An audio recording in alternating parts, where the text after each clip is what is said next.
De todas formas, como les dije el lunes pasado, o el jueves que di yo, esta gente recursante tiene la opción de hacer el laboratorio, ¿sí? De que se los demos por aprobado es independiente a que puedan venir. Lo que sí, si eligen venir, tienen que hacerlo todos los laboratorios, no es que elijo hago uno, hago otro, por una cuestión de organización.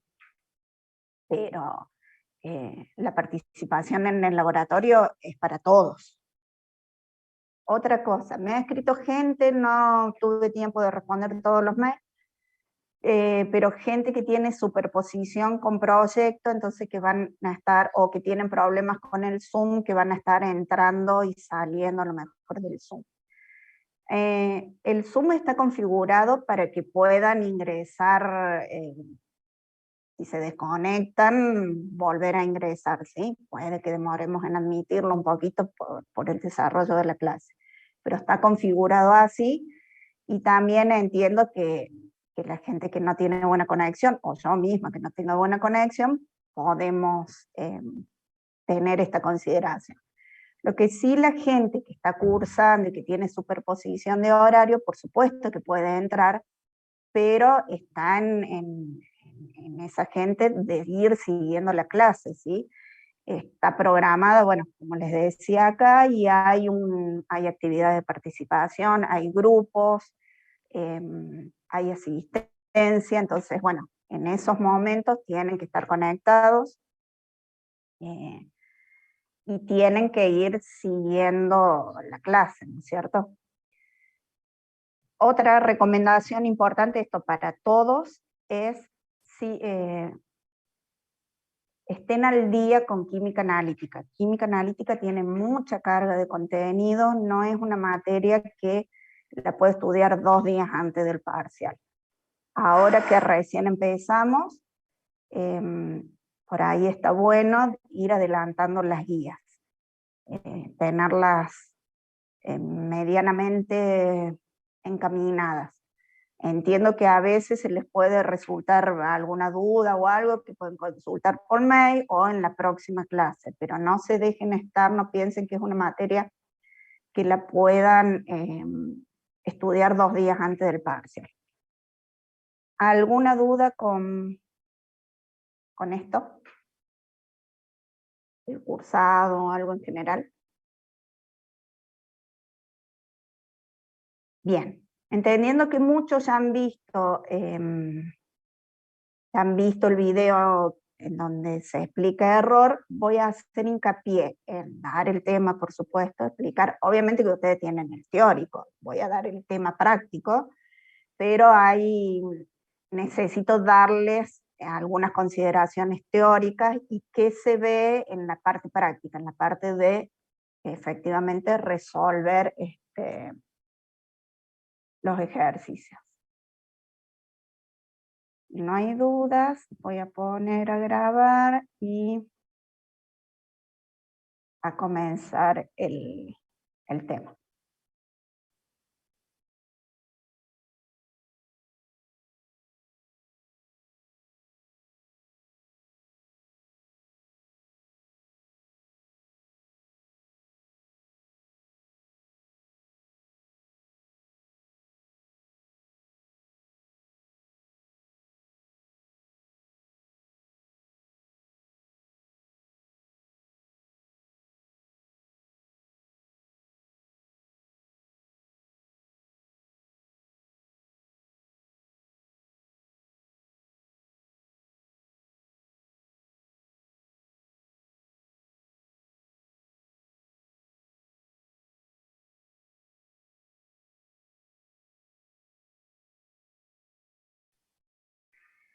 Bien, este es un resumen más o menos de cómo va a estar desarrollada la clase.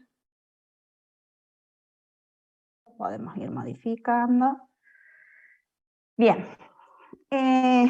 ¿a qué vamos hoy en la clase? Vamos a ver todo lo que son los test de hipótesis, vamos a ver cómo hacemos el tratamiento de error, de cifras significativas.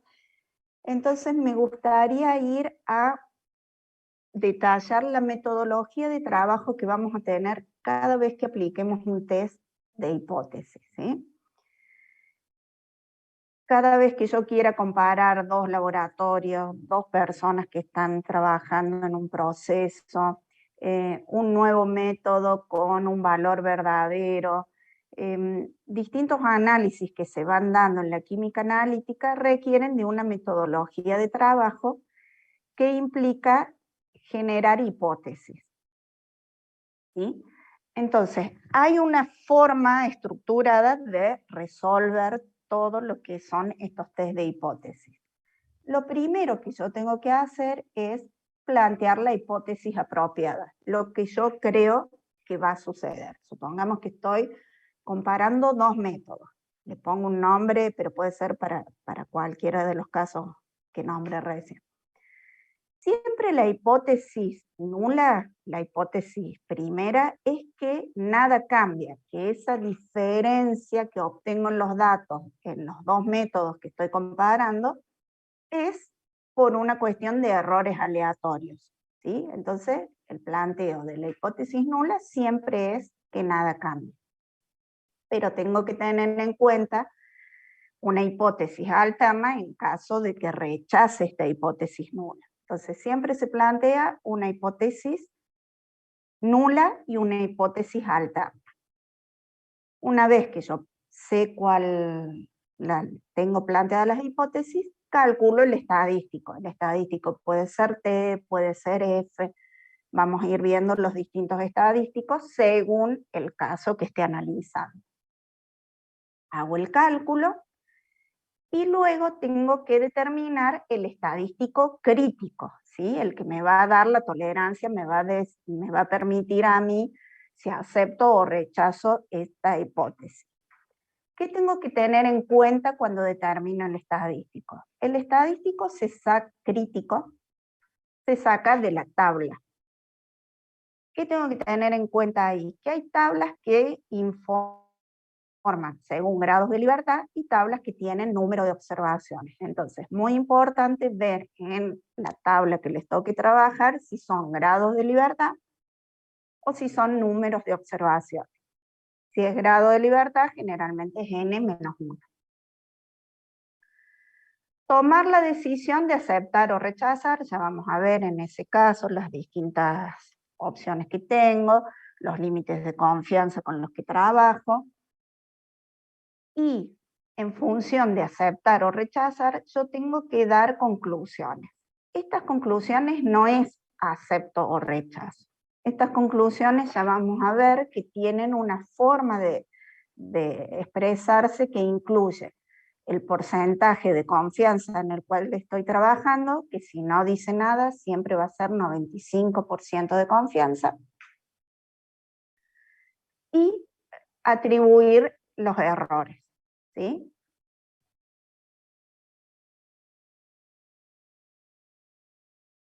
Vamos a ver el caso en donde estoy comparando una media experimental con un valor conocido, ¿sí? Tomemos el primer caso, tengo un método y lo voy a contrastar con un valor conocido. Un valor conocido, ¿qué sería? Un patrón, un estándar, un método que yo ya vengo aplicando y lo tengo validado, entonces lo tomo como cierto. Eso siempre es un valor conocido. ¿Por qué? Porque a la hora de ir viendo los ejercicios en la guía, la forma de darse cuenta si están comparando dos medias o una media con un valor verdadero son justamente estas palabras. O sea, si estoy comparando un nuevo método, una nueva persona contra un estándar, un método que yo ya tengo validado, es este tipo de hipótesis el que yo planteo, ¿sí? Es el nuevo método, la nueva persona, el cambio que hice, la media de ese método contra un valor verdadero.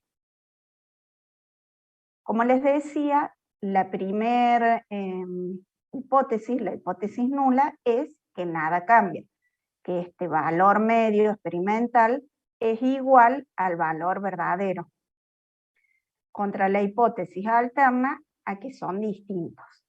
¿Sí? Esto es atribuible a errores aleatorios, esto ya tengo un error determinado.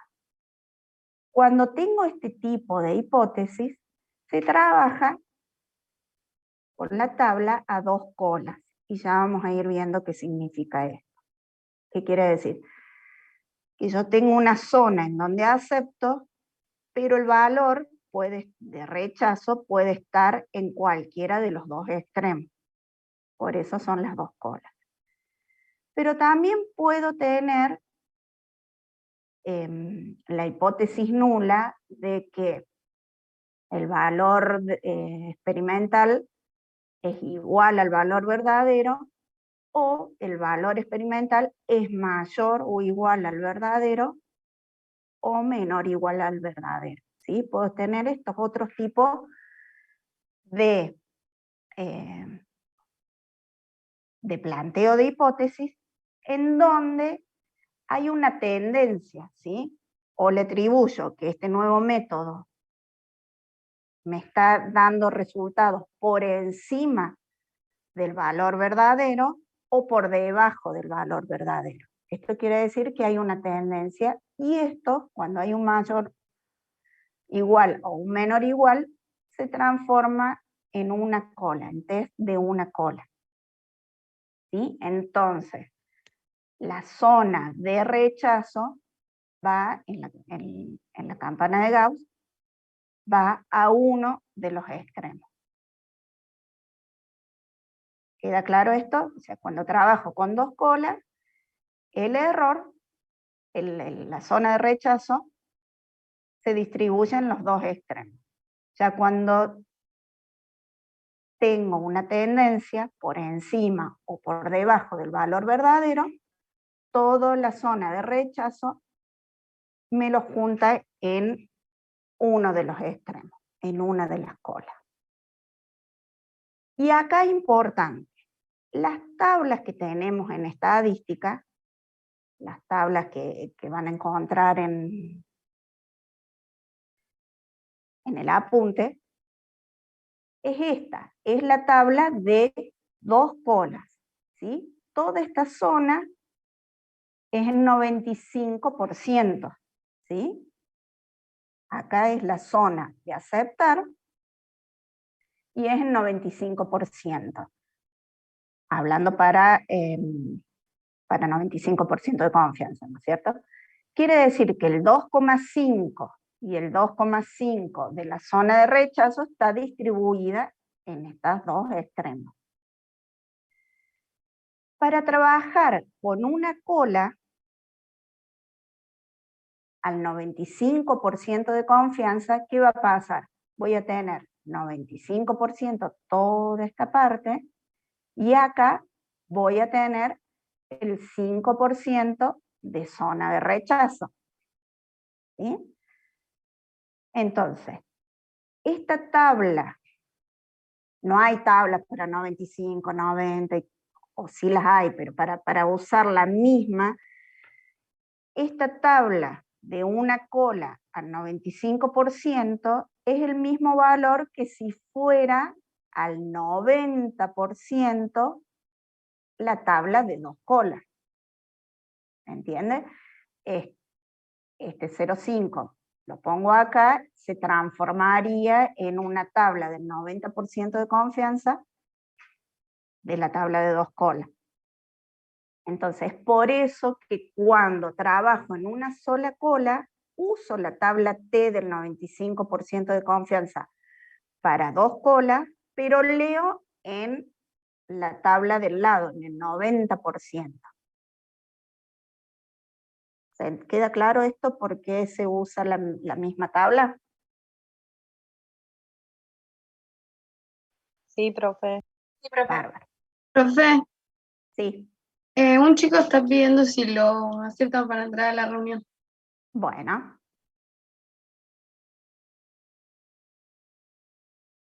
Disculpe, profe. Hay, o sea, no sé si podría volver a repetir esa parte, o sea, sería como el mismo valor, en el caso de una cola, sería el mismo valor que cuando tengo dos colas, pero para un 90% de confianza. Disculpe la Exacto.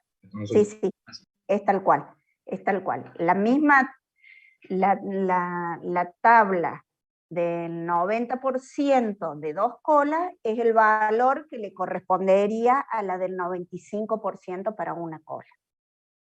Que es tal cual lo que dijiste vos. Igual vamos a ir viendo casos, pero quiero con estas gráficas justificar por qué es que se usan las mismas tablas. Profe, y en prueba de una cola, disculpe, Sí, ¿cómo nos damos cuenta si la zona de rechazo está a la izquierda o a la derecha? bien.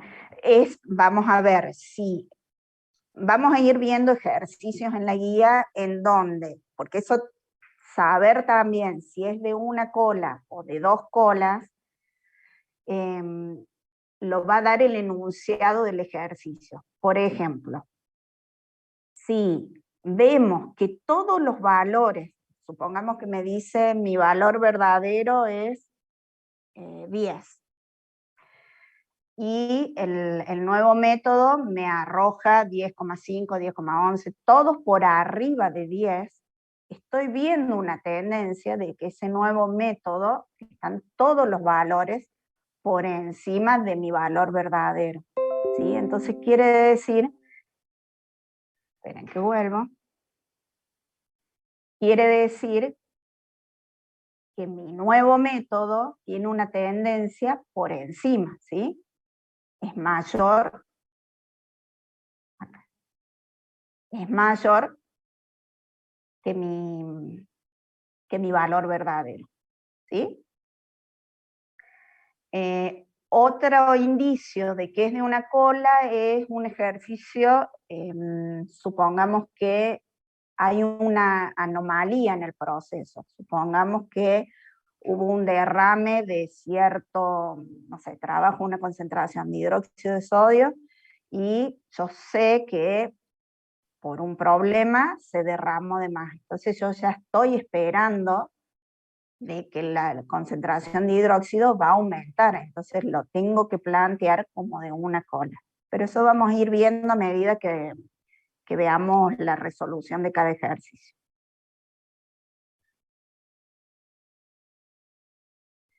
Bien, entonces, le planteo las hipótesis que pueden ser siempre es que nada cambia, o sea que es igual, contra la alterna que puede ser que sean distintas o mayor o igual o menor o igual.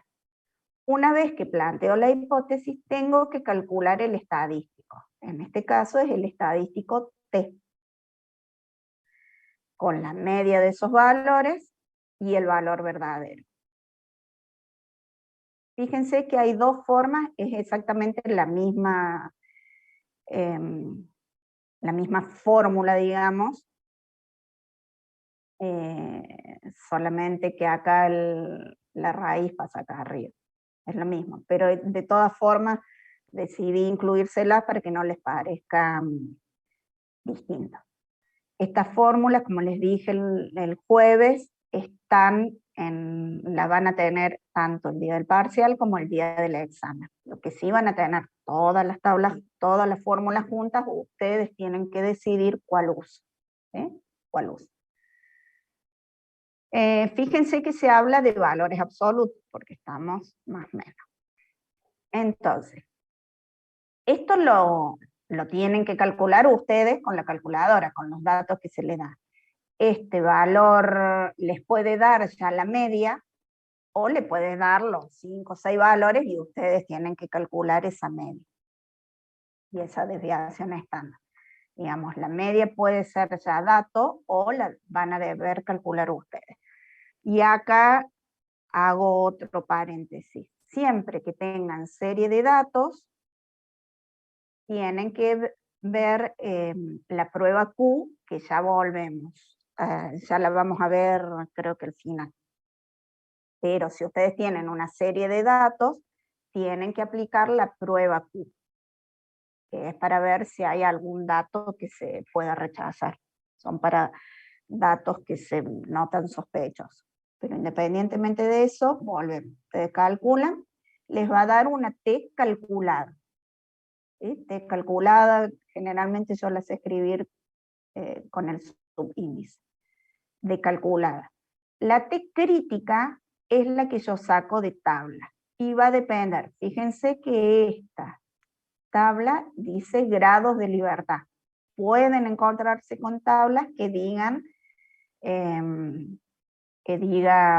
número de observaciones. Entonces, muy importante verificar si acá es grado de libertad o son números de observación.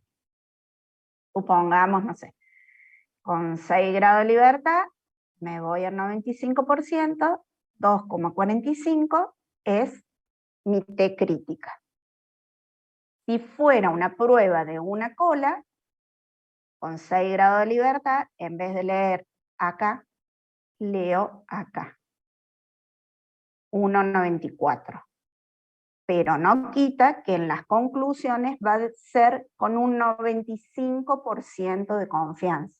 ¿Sí? Que yo lo lea. En este es para usar la misma tabla, porque esta tabla es para 2 colas.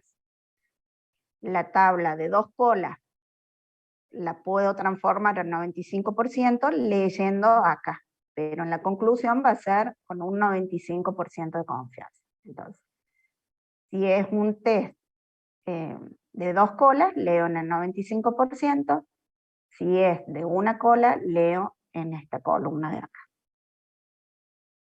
Bien. Entonces, ustedes van a tener la T crítica y la T calculada. Y directamente, a mí me gusta, a mí me sirve más, no aprenderme de memoria si es mayor a esto, si la T crítica es mayor a rechazo o acepto, sino que lo analicen. Directamente la T crítica es este va a ser el 2,45, ¿sí? Acá va a estar el 2,45. Entonces yo me fijo, si mi T calculada es 2,4, este es 2,45. Si mi T calculada es 2,4, cae en la zona que acepto. Si mi T calculada es 2,6, cae en la zona de rechazo. Entonces no se tienen que aprender de memoria que si en el parcial se ponen nerviosos y no saben si es mayor, menor, acepto, rechazo, analícenlo, es tal cual así. O sea, la T crítica me da 2,45 menos 2,45. Cae en la zona de acepto, acepto. Cae en la zona de rechazo, rechazo. Para una cola es así, para un extremo y para el otro. Esta es la zona de aceptar, esta es la zona de rechazo.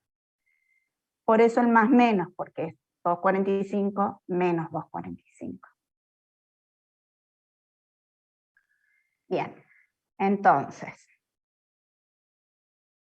calculé con los datos que tengo, saqué el T crítico de tabla, me voy a ver si acepto o rechazo, y fíjense que las conclusiones dicen confianza y atribuir errores. Entonces, muy importante acá que la respuesta en el parcial, en el examen, en el ejercicio sea con un 95, ¿por qué? Porque justamente estamos valiéndonos de la estadística para tener un aval de por qué estoy aceptando o por qué estoy rechazando trabajar con un laboratorio, trabajar con un nuevo método, entonces lo uso. Entonces, le doy el valor científico que corresponde. Con un 95% de confianza, rechazo o acepto, y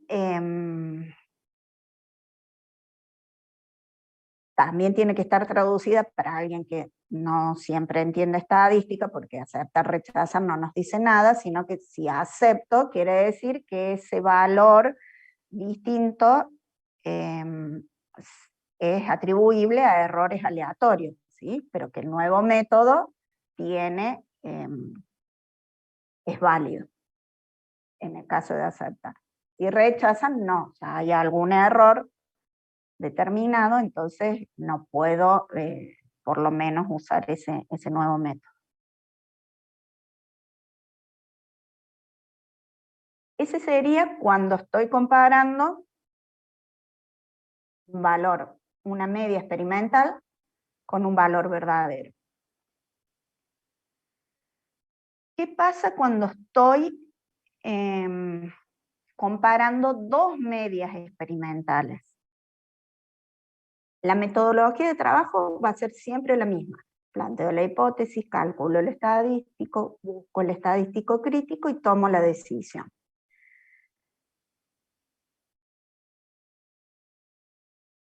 Esto, cuando estoy comparando dos medias experimentales, trabajo exactamente igual que como lo que expliqué recién, pero fíjense que cuando tengo que calcular el estadístico, se me presentan estas dos fórmulas. Una que tiene la S combinada o la S ponderada, es lo mismo, S ponderada o S combinada, y otra que no, sino que toma la desviación estándar de cada método. ¿Sí? Entonces, decidir si trabajo con esta o esta fórmula va a depender de la precisión que tengan estos métodos. Entonces, antes de calcular el estadístico T, tengo que ir a comparar la precisión. Y la precisión, ¿cómo mido que los dos métodos, o las dos personas, o las dos medias experimentales tienen la misma precisión? Con este test de hipótesis, en donde lo que se comparan son las desviaciones estándar. Entonces, la hipótesis nula es que ambos métodos, ambas personas tienen precisiones similares, ¿sí? Desviaciones estándar similares, contra la hipótesis alterna, que tienen precisiones distintas. ¿Sí? Acá no hay mayor o igual, hay o iguales o distintas. Y fíjense que el estadístico que voy a usar para estudiar esta hipótesis es el estadístico F, pero este estadístico tiene la particularidad de que tiene que ser mayor a 1. Entonces lo tengo que plantear de forma de que este cociente me dé mayor a 1. Entonces no voy a poner S de A al cuadrado sobre S de B al cuadrado, sino que voy a poner la desviación estándar más grande en el numerador y la más chica en el denominador, para que esto me dé mayor a 1. ¿Sí? Entonces, igual en la fórmula está así, pero es por eso, porque siempre es mayor a 1. Me tiene que dar mayor a 1. Voy a los grados de libertad. Supongamos que tengo 10 grados de libertad. Fíjense cómo se usa esta tabla.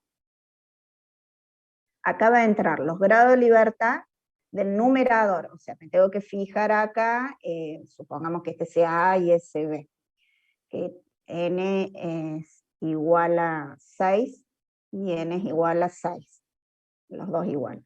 O hagamos distinto, N igual a 6 y S de B es igual a 5. Entonces, el numerador, entro con 5 porque es N menos 1, porque es grado de libertad. Entonces el más grande entro con 5 y el más chico entro de este lado, con 4, 6,26. ¿Sí? Entonces, estos son los grados de libertad para el numerador o para el mayor, y estos son los grados de libertad para el denominador o el valor menor, el que pongo acá. Y aceptar y rechazar es lo mismo. Si el calculado es, pongamos que mi crítico es 6,26, si mi calculado es 6, acepto, tienen precisiones similares. Si es 7, rechazo y no tienen precisiones similares. Acá no le voy a atribuir a errores aleatorios o sistemáticos, ¿sí? Sino que no tienen las mismas precisiones. Ahora sí, ya sé si tienen precisiones similares o no, entonces voy a analizar estas dos medias experimentales con el estadístico T. Vuelvo a plantear la hipótesis nula y la hipótesis alterna, que puede ser de una cola o puede ser de dos colas. Y calculo mi estadístico. Voy a usar, si los métodos tienen precisiones similares, voy a usar esta fórmula. ¿Por qué? Porque al ser las precisiones similares, hago una ponderación de esas precisiones y saco la S combinada. La S combinada también está en la tabla y la fórmula, ¿no? Y la pueden calcular. Si no tienen precisiones similares, fíjense que se usa esta otra fórmula. Otra vez, esta va a ser la T calculada, la tabla T de student es exactamente la misma, y la toma de decisión exactamente lo mismo que explicamos para comparar con su valor verdadero. Exactamente lo mismo.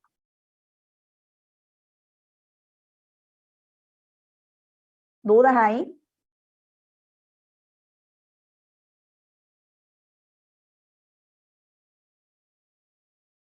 Profe,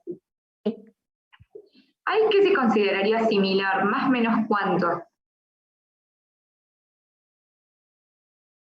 ¿Acá?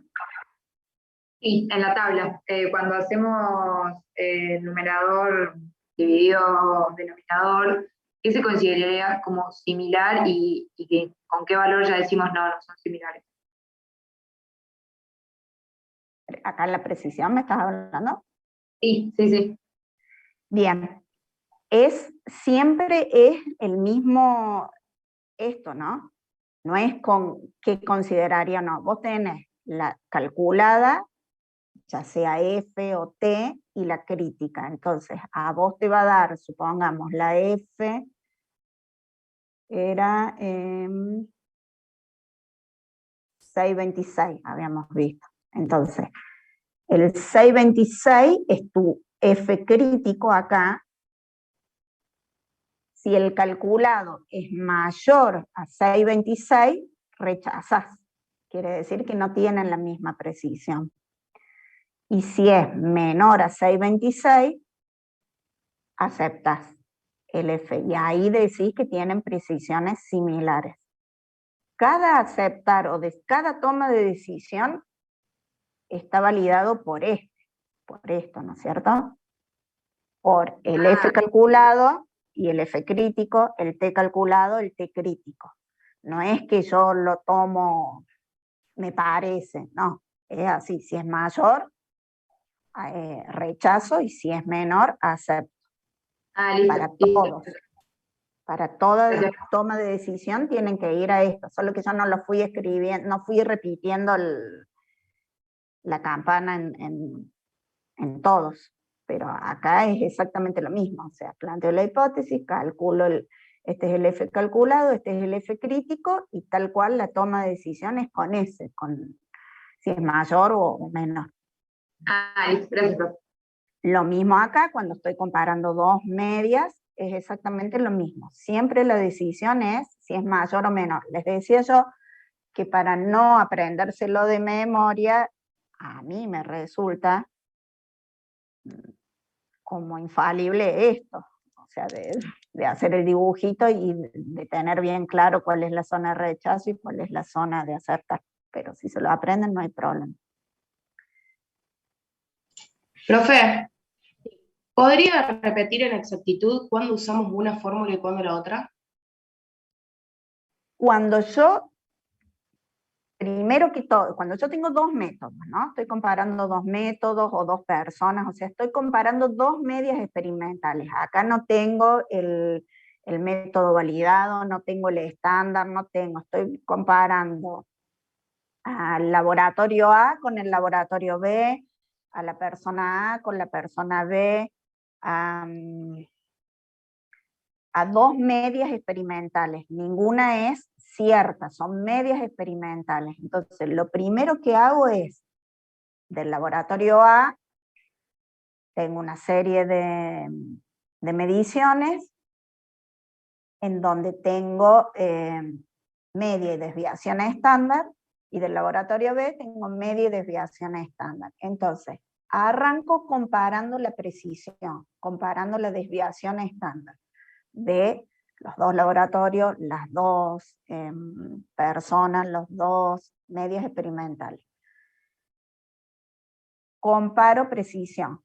¿Cómo lo comparo? Con este estadístico, con esta planteo de hipótesis, ¿sí? Comparando las desviaciones estándar. Uso el estadístico F. Si yo acepto la hipótesis nula, quiere decir que los dos laboratorios, las dos personas, las dos medias experimentales tienen precisiones similares, ¿sí? Esa diferencia no hace a que los dos están trabajando con precisiones similares y aceptables. Entonces, cuando acepto la hipótesis nula de que tienen precisiones similares, trabajo con la S combinada, ¿sí? Porque las puedo, hablando mal, pero como combinar, porque son similares, entonces las puedo ponderar.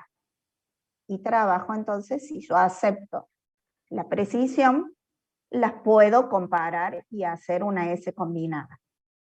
Si yo rechazo, la rechazo, quiere decir que las precisiones no son similares. Al no ser similares, tengo que trabajar con porque fíjense que cada método va a estar con su precisión y su número de mediciones. No las puedo combinar porque no son similares.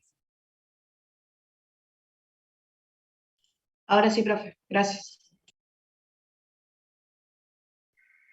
Bien, entonces, hasta ahí tenemos comparación de media con valor verdadero, que en un ejercicio se puede, la forma de darse cuenta es que estoy comparando un nuevo método contra un método que yo ya tengo validado, lo estoy comparando contra un patrón primario, lo estoy comparando con un estándar, que seguramente les va a nombrar o las normas IRAM o ISO, eso quiere decir que están comparando media con valor verdadero. En una redacción en donde dice, estoy comparando dos métodos, estoy comparando dos laboratorios, estoy comparando dos personas, son dos medias experimentales. ¿En qué cambia cuando comparo dos medias experimentales? En que primero tengo que compararle las precisiones. Bien, dijimos que esto saliéndonos de estos test de hipótesis, siempre que tengan series de datos, podemos pensar, podemos ver, podemos darnos cuenta que hay datos atípicos. ¿Sí? Datos atípicos son datos que están extremos, están en una de las puntas. Yo tengo una serie de datos y lo tengo bastante alejado del último valor, supongamos de este. Entonces, este valor puede deberse a un error que pese mal y no me di cuenta, o un error atribuible. Entonces yo, para decidir si hago el promedio de los 6 valores, no es que, no, me pinta que es muy distinto, lo tacho y directamente lo saco. No, sino que hay una prueba que se llama prueba Q, en donde me va a decir si yo lo acepto o lo rechazo, si lo tengo en cuenta o no para realizar mis cálculos. ¿Cómo es esta prueba Q? Es el desvío, que el desvío ¿qué es?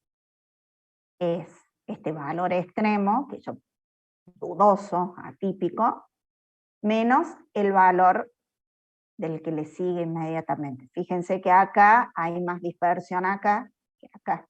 Entonces pruebo con este. Estos son valores absolutos, o sea que es indistinto que les dé negativo. Hago x6 menos x, el valor de x6 menos el valor de x5 sobre el rango, sobre todo, sobre x6 menos. Eso les va a dar la Q experimental. ¿Sí? Les va a dar un valor.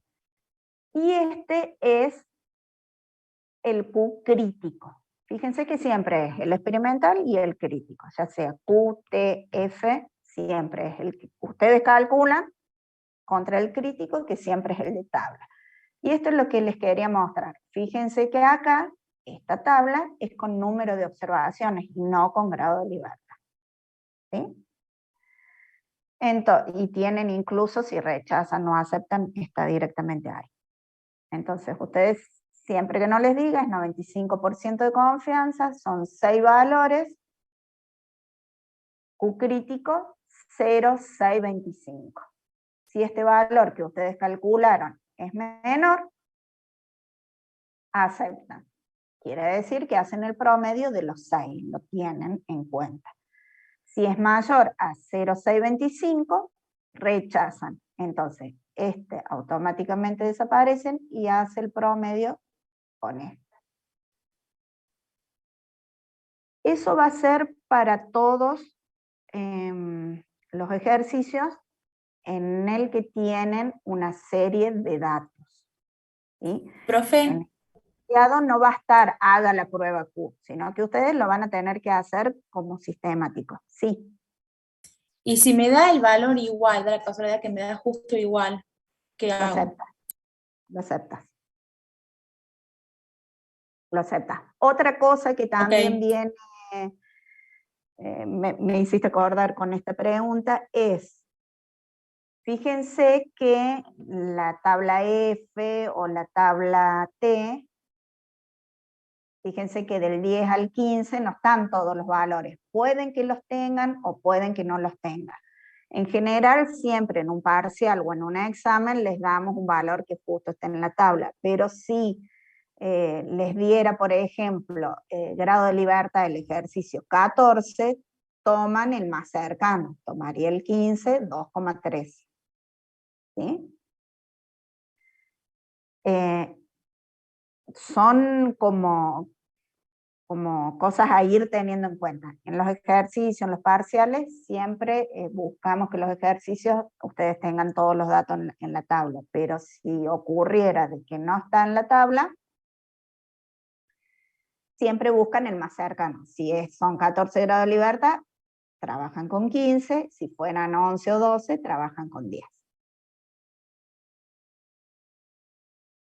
Profe, en ese mismo caso en el que yo tengo 6 datos, que el sexto me quedó lejos, suponiendo que lo tengo que rechazar, ¿tendré que hacer la misma prueba con X1, por ejemplo? Suponiendo que es el más que está más lejos de X, que está más lejos de X2 que X5 de X4, digamos. Tal cual, sí. Si lo aceptas a X6, obviamente X1 está incluido porque el desvío es más chico, entonces si está incluido el X6, el X1 con más razón. Pero si rechazas el X6, sí, deberías hacer con el X1. Bien. Y de ser necesario rechazaría hasta que el que esté más alejado me dé de aceptarlo. Sí, es muy raro que rechaces 2 extremos. Es muy, muy raro que pase. Acá incluso está graficado grosero, pero sí, deberías ir haciéndolo, pero no mucho más, no vas a rechazar más que uno, en principio. Bien, hasta ahora vimos comparación de media con el valor verdadero, comparación de 2 medias experimentales, vimos lo que es prueba de una cola o 2 colas, la prueba Q, y la propuesta ahora es que trabajen ustedes en grupo,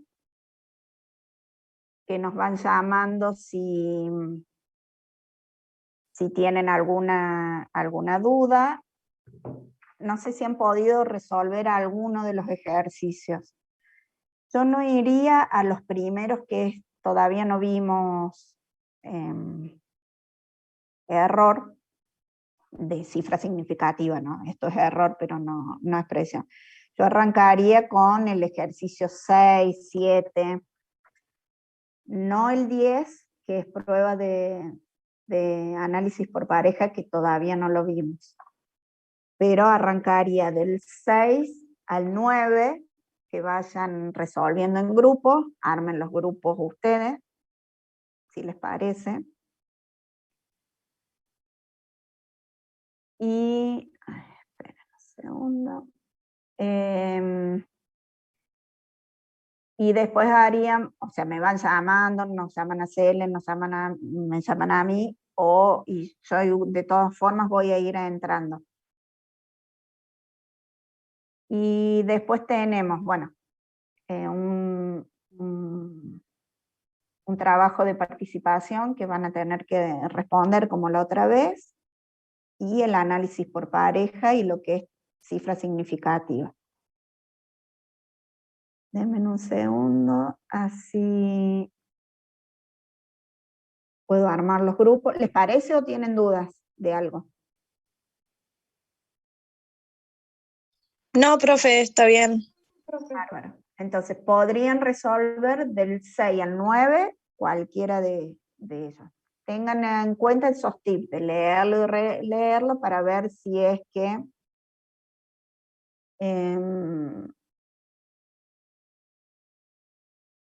otra cosa, bueno, como si yo les pongo para que ustedes armen los grupos, por más que yo no le puedo poner límite que sean 4 o 5, y el jueves pasado había grupos de 8. Si les resulta trabajar en grupos tan grandes, bueno, yo no tendría mayor problema, pero si no, divídanse en 2. Yo voy a crear 20 salas, como hice la otra vez. Profe, una consulta.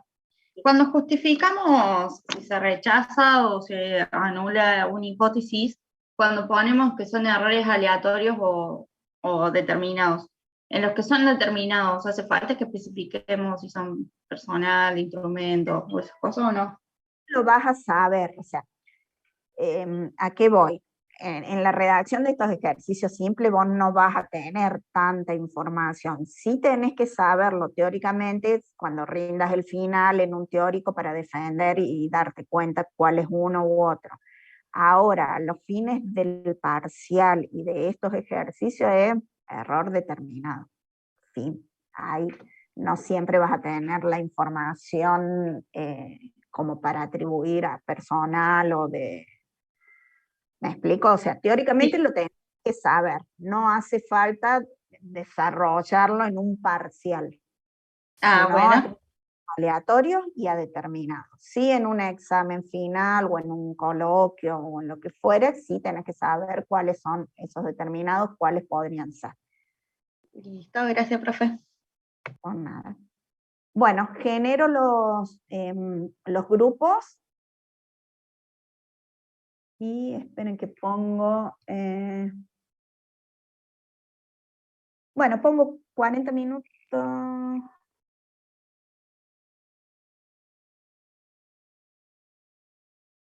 Sí, 40 minutos está bien. Después volvemos a... Nos pueden ir llamando, ¿no?